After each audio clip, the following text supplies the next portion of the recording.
এই তরমুজের অনেক ধরনের উপকারিতা আছে যা আমরা জানি না।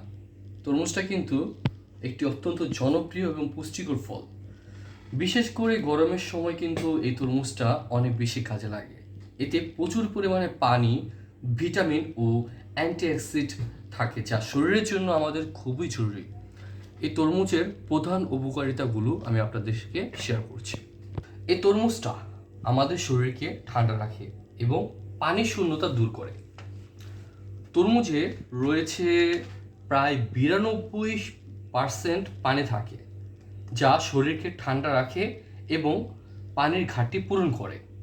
তাছাড়া হজম শক্তি বাড়াতে এই তরমুজের ভূমিকা অপরিসীম।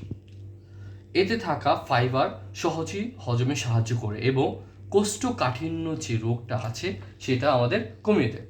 এছাড়াও এই তরমুজের মধ্যে আরও কিছু গুণাবলী আছে যেগুলো আমরা জানি না। তার মধ্যে অন্যতম গুণাবলী হচ্ছে এই তরমুজে রক্তচাপ নিয়ন্ত্রণ রাখে, যা পটাশিয়াম থাকার কারণে একটি রক্তচাপ নিয়ন্ত্রণে সহায়তা করে। তাছাড়াও এই তরমুজ হার্ট এবং আমাদের কিডনিকে সতেজ রাখে।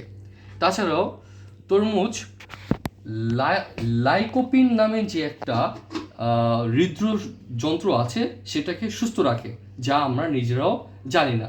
এটা অ্যান্টিঅক্সিডেন্ট হিসেবে কাজ করে।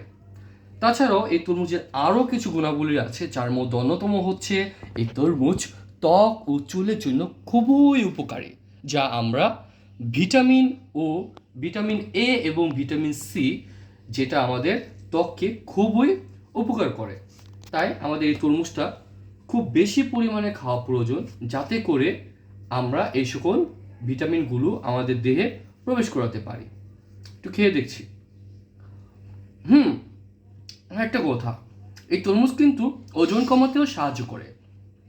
কম ক্যালোরি ও বেশি পানি থাকার কারণে এটি পেট ভরে রাখে, যার ফলে ওজনটাও খুবই নিয়ন্ত্রণে আসে। এছাড়াও এই তরমুজটি রোগ প্রতিরোধে সাহায্য করে।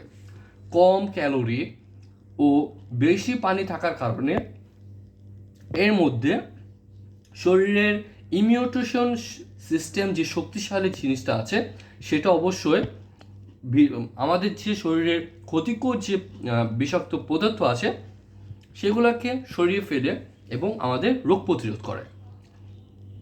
এছাড়াও এই তরমুজ আমাদের ক্যান্সারের প্রতিরোধে খুব বেশি সহায়ক।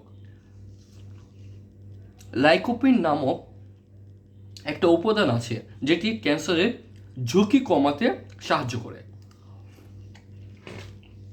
তারপরেও কি আপনি এই তরমুজটা খাবেন না? অবশ্যই এই তরমুজকে মানে ওয়াটারমেলনকে খাওয়ার জন্য আমাদের কিছু নির্দেশনা আবার মেনে চলতে হয়। যেমন বেশি খেলে কিন্তু ডায়াবেটিস হওয়ার সম্ভাবনা থাকে, তাই ডায়াবেটিস রোগীদের জন্য এই তরমুজটা একটু কম খাওয়া উচিত। আর অতিরিক্ত খেলে পেট খারাপ হওয়ার বা পেটে বাজে হজম হওয়ার সম্ভাবনা থাকে, তাই বেশি পরিমাণে খাবো না। তো এ হচ্ছে আমার নির্দেশনা বলে। আপনারা কারা কারা ওয়াটারমেলন তরমুজকে পছন্দ করেন একটু কমেন্ট করে জানাবেন। ধন্যবাদ সবাইকে। সবাইকে ধন্যবাদ জানিয়ে আমার বক্তব্য শেষ করছি, কিন্তু কিভাবে তরমুজটাকে সুন্দর মতো পিস করা যায় সেই কাটিংটুকু আপনাদের দেখাবো। আমার সাথে থাকুন, দেখতে থাকুন।